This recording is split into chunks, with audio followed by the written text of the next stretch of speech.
मेरे नबी करीम सल्लल्लाहु अलैहि वसल्लम ने फरमाया जो औरत बन सवर के बाजार जाए, अब तो खैर बीबियां बुरका पहन के जाती, बुरके पे भी कढ़ाई की है, बुरके पे भी काम कराया, बुरके पे जो काम और नक्श निगारी हुई है वो 10,000 की है। बुरका पर्दे के लिए पहना था, दिखाने के लिए।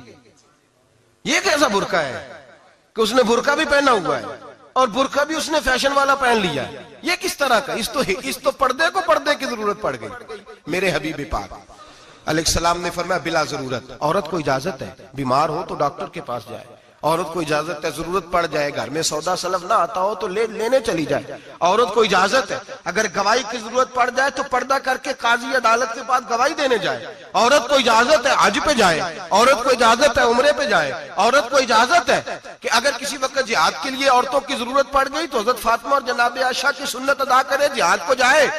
लेकिन अगर औरत मौज करने जाए और रोज कहे वो देखे ना फलां पार्क में थे, आप तो कभी गए ही नहीं, फलां जगह थे, आपके पास तो फुर्सत ही नहीं, फलां मेरी सरगोदे वाली बहन का खामन तो रोज लेके जाता है, आपने तो कभी तवज्जो ही नहीं फरमाई।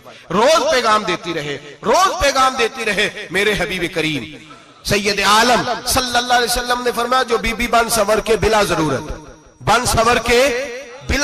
बाजार जाए, नबी पाक अलैहिस्सलाम ने फरमाया एक कदम वो उठाएगी तो उस पर अल्लाह की लानत बरसेगी, फरिश्तों की लानत बरसेगी, जमीन वाले लानत बरसाएंगे, आसमान वाले लानत बरसाएंगे। और मेरे हबीब बोले तो फरमाया जब अल्लाह की लानत बरसेगी तो मैं भी उस बीबी पे लानत ही करूंगा जो बीबी बन सवर के जाए।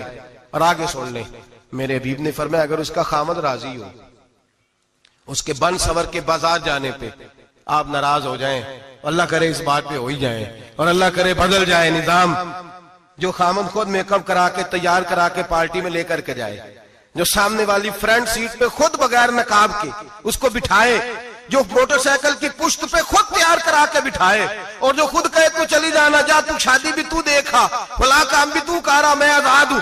मेरे हबीब ने फरमाया जिसकी बीवी बन सवर के जाए, जिसकी बीवी मेकअप करके जाए, चेलम पे भी ब्यूटी पार्लर से होके जाती है, जिसकी बीवी बन सवर के निकले वो राजी हो, वो खुश हो।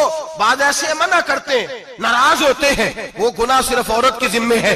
लेकिन अगर औरत बन सवर के निकल रही है और खामद राजी है, वो कहता है हाँ हम मॉडर्न है, हम जदीद दौर के हैं, हाँ जिद्दत इसी का नाम है, हाँ तो लोगों को पता कैसे चलेगा हमारे पास पैसे हैं, कैसे पता चलेगा कि 3 गाड़ियां एक अब्बा जी के पास है, एक बेटी के पास है, एक बीवी के पास है, कैसे पता चलेगा कि हम बहुत ताल्लुकात वाले हैं, अब्बा जी फलां शादी पे, बेटी फलां घर में और बीवी फलां घर चली गई, हमारे ताल्लुकात ज्यादा है इसलिए हमें ज्यादा जाना पड़ता है। मेरे हबीब करीम अलैहिस्सलाम ने फरमाया औरत बन सवर के जाए, खामद राजी हो, वो जितने कदम उठाएगी उतने ही अपने खामद के लिए जहन्नम में मकान तामीर करेगी।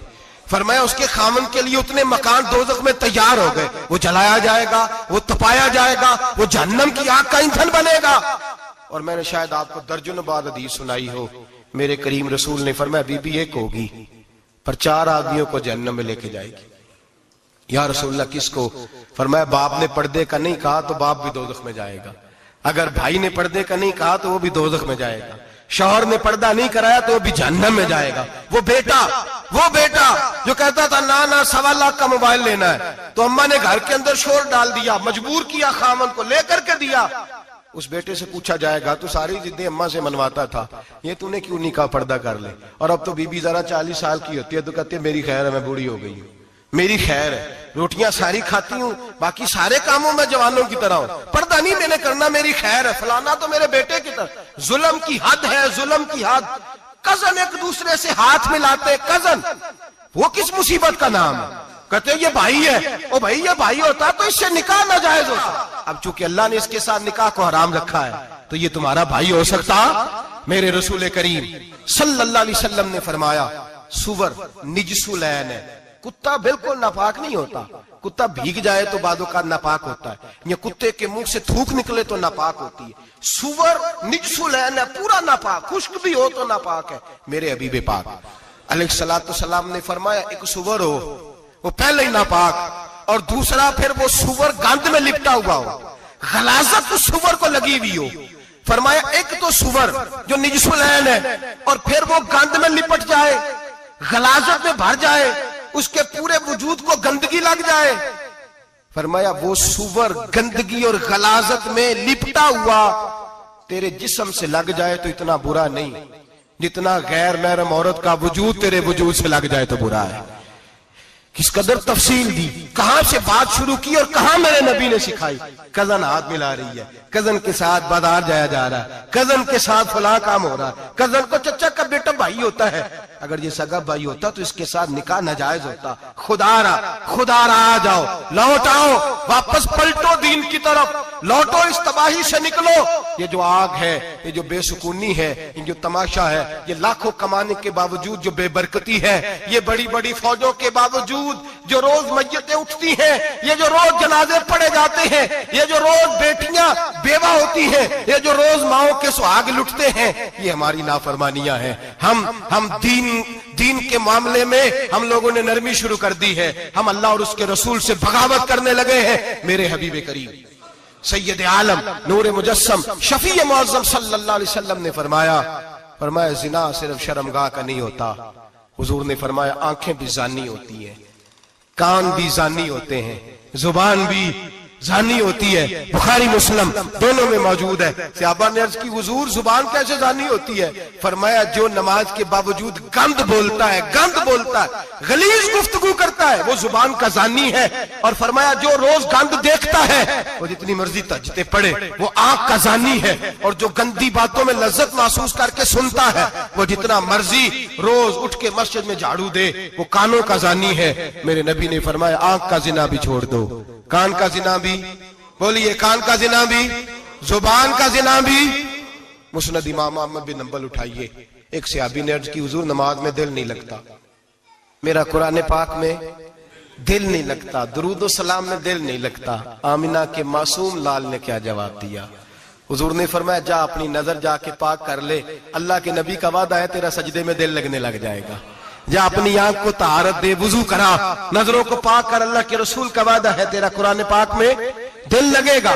जाके अपनी नजर को पाक कर, वादा है तेरी जुबान पे दुरूद सलाम जारी हो जाएगा, अल्लाह का जिक्र जारी हो जाएगा। मेरे भाइयों, औरत का पर्दा, औरत का हिजाब दीन में उसी तरह फर्ज है जिस तरह नमाज फर्ज, जिस तरह रोजा फर्ज है, जिस तरह ज़कात फर्ज है, उसी तरह औरत का पर्दा भी फर्ज है। अगर किसी घर में औरत पर्दा नहीं करती, उस घर के मकीन सारे अल्लाह के हुजूर जवाब दे हैं। मेरे हबीब करीम अलैहिस्सलाम ने जिस औरत को पसंद किया, जिस औरत की तारीफ की, जिस औरत की बाबत मेरे नबी ने इरशाद फरमाया, वो बड़े खूबसूरत लफ्ज हैं, साहिब अहकामुल कुरान ने लिखे हैं।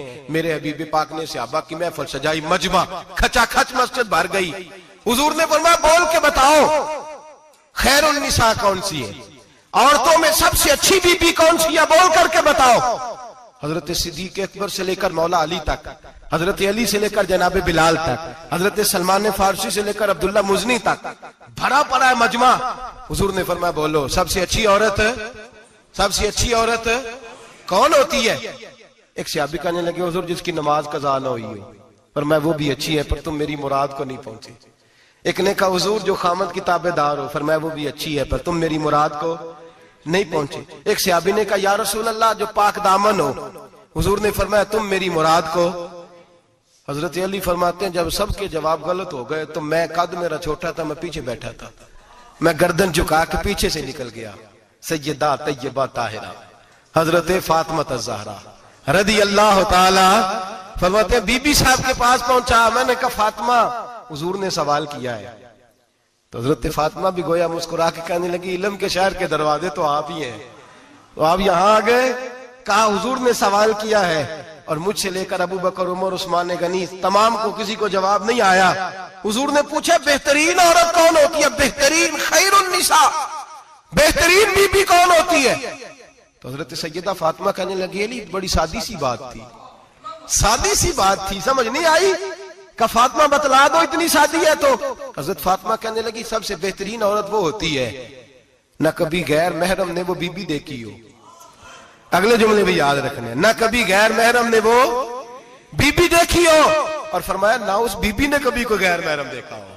सिर्फ मर्द पे पाबंदी नहीं कि वो औरत ना देखे, फरमाया औरत पे भी पाबंदी है कि वो भी गैर महरम का चेहरा न देखे। फरमाया बीबी ने भी गैर महरम न देखा हो, वो खैरुन निसा है, वो सबसे आला।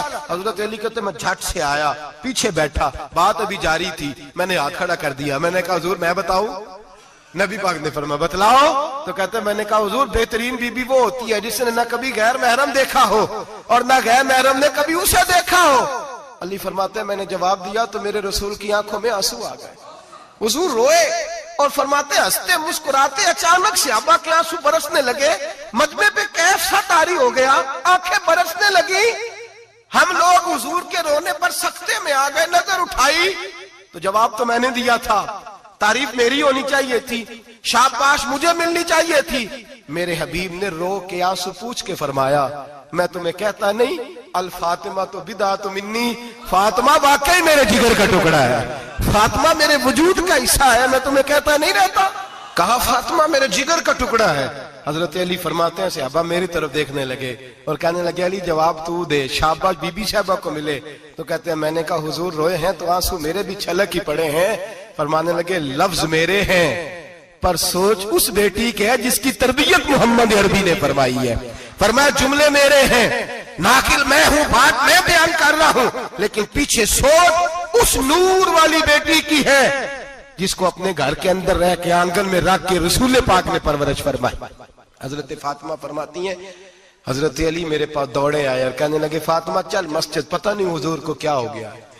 हुजूर रो रो के बेहाल हो गए और हुजूर हुजरे में रो रहे हैं और हिचकियों की आवाज मस्जिद में आ रही है। चल जरा चल के हुजूर की बात देख क्या हुआ है, हमारी तो ताकत नहीं अंदर जाने की। सैयदा तैयबा ताहिरा हजरत फातिमा झट से पर्दा ओढ़ा, हाजिर खिदमत हुई, अंदर गई। कहती हुजूर के कंधे पे हाथ रखा तो महबूब बेटी के हाथ की ठंडक महसूस की, सर सजदे से उठाया। फरमाया फातिमा आ गई हो? हुजूर आई। फरमाया चल बेटी तू भी हाथ उठा और मेरी उम्मत की बेटियों के लिए दुआ मांग। चल तू भी हाथ उठा, मेरी उम्मत की बहनों माओं के लिए दुआ मांग। महबूबा क्या हुआ? मेरे हबीब ने फरमाया रात मुझे दिखाया गया है दोज़ख में कुछ बीबियां हैं, उनके बाल फरिश्तों ने बांधे हुए हैं और उन्हें गुर्ज मार रहे हैं। वो चीखती चिल्लाती हैं और मदद के लिए पुकारती हैं, वो बड़ी तकलीफ में हैं। तो बीबी साहब अर्ज करते हैं या रसूल अल्लाह उनकी गलती क्या है? तो मेरे नबी ने फरमाया वो बारीक दुपट्टा ओढ़ती थी, वो बारीक दुपट्टा ओढ़ती थी, उनके बाल चमकते थे, गैर महरमों की नजर पड़ती थी, उन्हें दोज़ख में सजा मिलेगी, वो चिल्लाएंगी चीखेंगी, उनकी मदद को कोई नहीं पहुंचेगा। चल तू हाथ उठा दुआ मांग। हजरत फातिमा उम्मत को पैगाम देती हैं पर्दा ओढ़ लो, हिजाब में आ जाओ। हजरत सैयदा ज़ैनब हजरत फातिमा की वो लख्ते जिगर जो मैदान करबला में इमाम हुसैन बराबर की शरीक रही सैयदना इमाम हुसैन के साथ। याह्या बिन मोइन कहते हैं मैं 15 साल तक हजरत ज़ैनब का पड़ोसी रहा हूं। 15 साल, घर बराबर होता है ना, बंदा बीबी देख ही लेता है। वो बीबी कभी पर्दा डाल के जा रही है दवाई लेने, कभी नजर आ ही जाती है। कहते हैं 15 साल में सैयदा फातिमा की बेटी का पड़ोसी रहा हूं, मैंने कभी बुरके में छुपी हुई ज़ैनब भी नहीं देखी, बुरके में छुपी हुई ज़ैनब भी कभी नहीं देखी। हजरत अब्दुल्ला बिन जाफर तैयार जनाबे अलीउल मुर्तजा के भाई थे, उनके बेटे के साथ इनका निकाह हुआ था, बीमार हो गई। तो हजरत अब्दुल्ला कहने लगे ज़ैनब चल तुझे हकीम के पास ले जाऊं, तबीब के पास ले जाऊं। तो हजरत ज़ैनब कहने लगी आप जाइए मेरा हाल बता के दवाई ले आइए। तो हजरत अब्दुल्ला जाफर तैयार कहने लगे शरीयत में गुंजाइश है डॉक्टर के पास जाने, हकीम के पास जाने की गुंजाइश है, तू चलती क्यों नहीं? तो हज़रत ज़ैनब कहने लगी शरीयत में गुंजाइश तो है पर अब्दुल्ला मेरी मजबूरी ये है कि मैं फातिमा की बेटी हूं। शरीयत में गुंजाइश तो है पर मेरी मजबूरी ये है कि मैं हुसैन की बहन हूं। शरीयत में गुंजाइश है पर मैं हसन की बहन हूं। शरीयत में बड़ी गुंजाइश है पर लोग मुझे मोहम्मद अरबी की नवासी कहते हैं। गुंजाइश तो है पर मैं नहीं ना निकल सकती, इसलिए कि जितना कोई अपने आप को दीन के करीब जानता है उतना उसके पैरों में शरीयत की जंजीरें ज्यादा होती हैं। तो जनाब सैयदना अब्दुल्ला कहने लगे अगर तू पर्दा कर गई, अगर तू चली गई, तो फरमाने लगे ये तो अल्लाह की मशीयत है, तू दवाई ला दे ताकि मैं खा लूं, और अगर मैं चली गई तो मैं अपनी माँ से जाके कहूंगी कि अम्मा सारी तकलीफें मैंने छाती पे बर्दाश्त की हैं पर मैंने तेरे पर्दे पर